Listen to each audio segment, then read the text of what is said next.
Hi guys, welcome back. I'm indoors today. It's raining outside.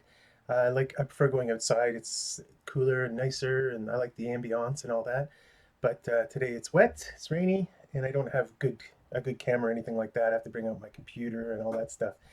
So we're inside today. Now I'm going to pick up on some threads that I was weaving together or trying to weave together over the last few weeks and years, actually. Um, and if you well, one of the third most popular video on my channel is actually C.S. Lewis's The Allegory of Love. And I was rewatching it the other day, and I made it just probably over a year and a half ago. And in the video, I promised to review C.S. Lewis's The Four Loves. And so I finally did that, or I'm finally doing that.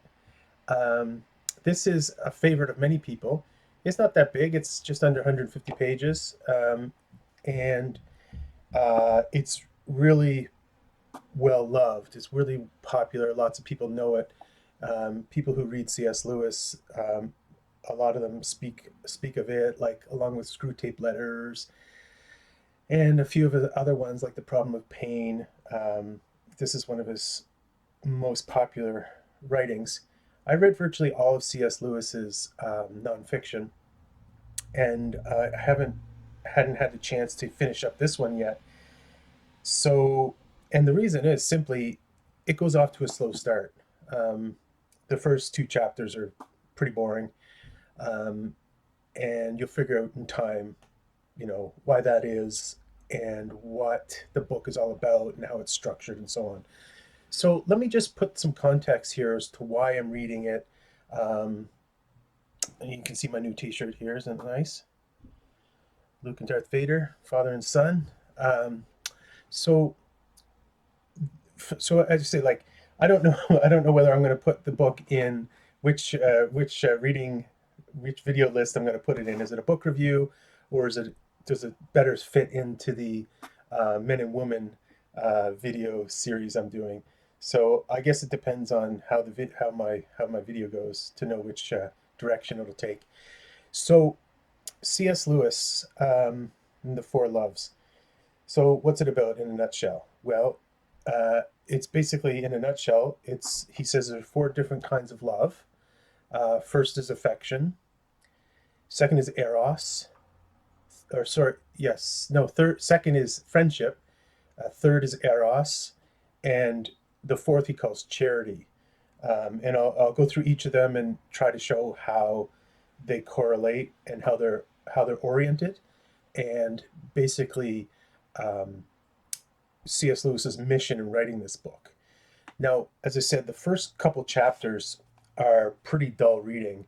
Um, so, like, there's the introduction, and then there's liking and loves for the subhuman, and then affection is the first chapter proper, I would say. Well, the first discussion of one of the four loves. So, as a Christian apologist, you have to say, well, okay, so C.S. Lewis isn't just describing things, kinds of love that people have talked about over the centuries. He actually has a mission, right? As a Christian apologist, he has a mission. He has a point. He's trying to spread the truth of Christianity to people.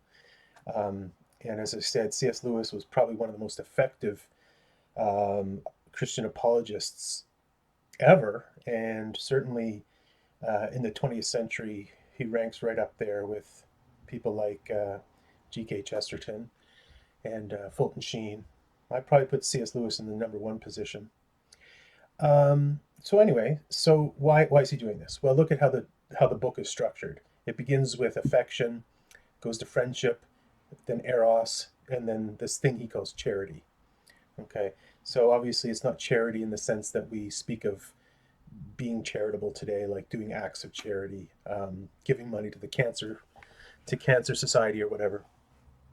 So anyway, so he starts in a very prosaic, basic, observational position, and that's why the book is it's difficult to get into in the introduction, and then in discussing affection. It's just descriptive, like who cares, like what what do we have to gain from someone describing how people like certain things? Son will like how his dad's funny, or um, a kid will like the taste of chocolate or something like that. So, but obviously that is the beginning, right? People say I love donuts, or I love Nanaimo bars, or whatever. Um, it makes for a slow start. Okay, as I'll say that, but it's necessary because obviously, in terms of the human experience, we have a lot of loves of chocolate or spaghetti or whatever. So, beginning with that very basic standpoint, this is why it took me so long to read this book. Um, so, but things start clicking in the next chapter on friendship. When you read on friendship, you're entering into, of course, for people who are sort of well immersed in the tradition of Western philosophy, friendship is a key word. It's one of those big words. And the reason is, well, C.S. Lewis would say because it's so important to human life. But in the philosophical tradition, it starts with Aristotle, really. And it's really curious. And as I say, one of the greatest works ever written is Aristotle's Ethics. Now, I'm a Platonist, I'm not an Aristotelian guy, but Aristotle's Ethics should be the starting point for everything, absolutely everything. Any formation, any whatever, all philosophy should start with Aristotle's Ethics. And strangely, Aristotle has a chapter on friendship in ethics. Okay, normally, if you took a course on ethics today in a philosophy department at a university, you wouldn't have a chapter, or you wouldn't have a class on friendship. And what is that good? Is that bad? Don't know. C.S. Lewis would say it's bad. Obviously, he thinks it's extremely important. Now, this is where C.S. Lewis really begins to shine in this book. The two best chapters are the third devoted to friendship, and the fourth devoted to eros. Um, but obviously, they're not really the point for writing the book. As a Christian apologist, he's writing for sake of the last chapter on charity, and I'll get to that shortly. So, friendship is his discussion of friendship is beautiful. It ranks right up there with Aristotle's discussion. Cicero wrote about friendship. Um, some of the medieval writers wrote about friendship. Um, Following in Cicero's and Aristotle's tradition, friendship was extremely important as a philosophical concept, a moral concept, and a religious concept. Okay, so think about that for a minute. Why is friendship important as a religious concept? So, in a nutshell, I mean, you don't have to dig very deeply, but C.S. Lewis would say that friendship is extremely important because of human thriving, just because of what we do. This is one of our four kinds of love, and it's one of the most beautiful aspects of human life, and one of the aspects that leads to the most happiness. So, friendship, in a sense, is him. He defines friendship as that union of people through common interest, or through common taste, or whatever. And there's so many quotable passages in this chapter that I basically have to quote the whole chapter. And maybe I'll put a few up on the screen here as I'm speaking so you can see some of them. One of the things that I found extremely interesting, and this will be the only thing I'll talk about from this chapter, was what he was saying about the importance of friendship in terms of politics. Friendship, he says in so many words, is the ultimate rebuff for totalitarianism. Okay, think about it for a minute. Let me set the context. Totalitarianism means that the state is the primary object of loyalty. Um, this is why, for instance, and I cannot stress the importance of this enough, the Communist Manifesto talks about um, the family, and how the family structures need to be undermined. And one of the primary ways in which to do that is through the eradication of inheritance. And this is an interesting thing that has recently come up in the United States, that Joe Biden is now talking about introducing, strengthening inheritance laws. If you want to mess up the family, if you want to undermine the family and increase the power of the state, you tax inheritance. You get rid of inheritance, right? It makes the state and not the family the primary reality in people's lives. So the reason why inheritance is targeted is that it's the primary means of keeping wealth unequally distributed, so that a family will pass it on from one generation to another. And you say, well, okay, well, that's not good. It's not good that wealth is clustered in certain families and other people have unfair beginning points. But that's not really the point, is it? Or it's not the full picture. One of the things about inheritance is that it's the primary driver for work. As we all know, that the reason why people work, and the hardest workers, of course, are fathers. Fathers committed to taking care of their families, to save for old age, and to have money to pass on to their children, so to give them the opportunity to go to university or whatever, right? To give them a good starting point in life. Okay, people, and this is what they found in the communist countries like Russia, is that people don't work hard when they don't have specific personal reasons to do so. Okay, friendship is a loyalty that supersedes the state. And the ultimate act of defiance against totalitarianism is friendship. And I find this interesting. I couldn't help but reflect on this um, when when I was in the seminary. I was there just for a year, and the the staff, the priests in charge, they didn't like friendships. They would talk about particular friendships, and that it wasn't like a boogeyman for homosexuality. What it was a loyalty that wasn't all about them, right? It wasn't all about what they could do and how they could influence you. Your primary loyalty then was to your friend, right? In that sense. Okay, beautiful chapter. Uh, you read it well, read it thoroughly. Now, the second best chapter, or the best chapter, is the fourth, which is the third kind of love, devoted to Eros. And it's very interesting, and it's part of his Christian apologetics, is that he wants to define, he wants to criticize what Christians often think about Eros. He distinguishes Eros, that erotic love, that romantic love, I think is what he means primarily. Romantic, that deep, passionate love of a man for a woman or a woman for a man. He distinguishes that, first of all, from what he calls Venus, which he just means um, sexual desire. So obviously it's related and interdependent, but he does make a distinction between Eros and lust or whatever, which he calls Venus. And again, there's so many quotable passages in this chapter. It's really beautiful. And part of his mission here is to say that love and sexual desire and all that stuff is good in a Christian marriage. Okay. Now, this is the next transition point, and this is really the point of the whole book. The three loves that we've had so far are not good enough. They're not sufficient for human thriving, for human happiness. Obviously, there's really not a whole lot you need to say about affection.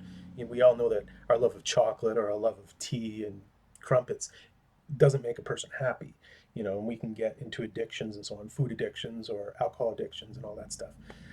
And then friendship, friendship is good and beautiful, but it's not the whole of life in that sense. So you have a friend, and the way he describes it is wonderful. Um, Friendship is a companionship that looks forward, he says. Friends don't look at each other like you do in Eros. Eros, they look at each other. Um, in friendship, you look ahead to a common love or a common interest. So, that could be based on anything. It could be based on Star Wars. It could be based on your love of Goethe, or it could be a love of football or whatever. Um, it's not enough either, because it's not holistic. It's not the whole of life. Um, and thirdly, Eros. He says Eros is wonderful and beautiful, but it's not. It doesn't last. He says, we all know that. We all know it doesn't last. And maybe it's the highest and best experience that many of us will ever have in life, but it won't last. He says, even if you marry your dream girl, blah, blah, blah, and everything goes perfectly, it doesn't last. Okay? We all know that. It hopefully transitions into friendship, it transitions into these other things. And hopefully, it transitions or is incorporated into the final kind of love, which is charity. Traditionally, Christian theologians would they use the word from Augustine. They would talk about caritas, which is where we get the English word charity. So the Latin caritas was the word that Augustine preferred when talking about the Greek New Testament word agape. Okay, so in a sense, C.S. Lewis here is talking about agape, um, the love that God has. Okay, and he okay, so you're either gonna love or be bored by this chapter. And honestly, for me, I literally had to read this chapter twice because it didn't engage me initially. It didn't engage me because there are too many biblical quotes with which I was too familiar. They were just not new to me. So quotes from St. John's Gospel. Um, and I kept asking myself, well, what's he doing with this chapter? It's not simply descriptive. What's he doing with this chapter? And I literally had to read it twice to get to to know that I knew what he was talking about. And basically, there's a certain amount of uncertainty, agnosticism here. He can't describe it because he's not God, uh, and only God loves with charity or agape. And so you can talk about different parts of it, different features, different experiences, different manifestations, but there's a certain point when you have to say, well, I that's all I can say about it because it's God's love. So this is the only final sufficient love. It's the love that with which God loves. And so the whole point of the book, the whole apologetic point of the book is how human affection and love are not sufficient for human thriving and striving, but you need to be drawn into God's love, into God's charity. And it's the love that, I mean, Plato would talk about this, Aristotle would talk about this, um, uh, St. Thomas Aquinas, and Dante, like the famous quote from Dante, Paradiso. It's the love that moves the sun and the other stars or whatever it is. I'll put the real quote up here on the chart. So it's not a love that people control. It's the love that people can get caught up in from God's love. So anyway, I suppose in a way it's a kind of a mixed evaluation. The first two chapters were boring and just sort of descriptive. The next two chapters were enthralling and fascinating. So the chapters on friendship and eros. The last chapter was pretty good and might be some of my readers' favorite chapters. I can grant that, especially uh, my Christian uh, followers. They'll probably find that chapter the best.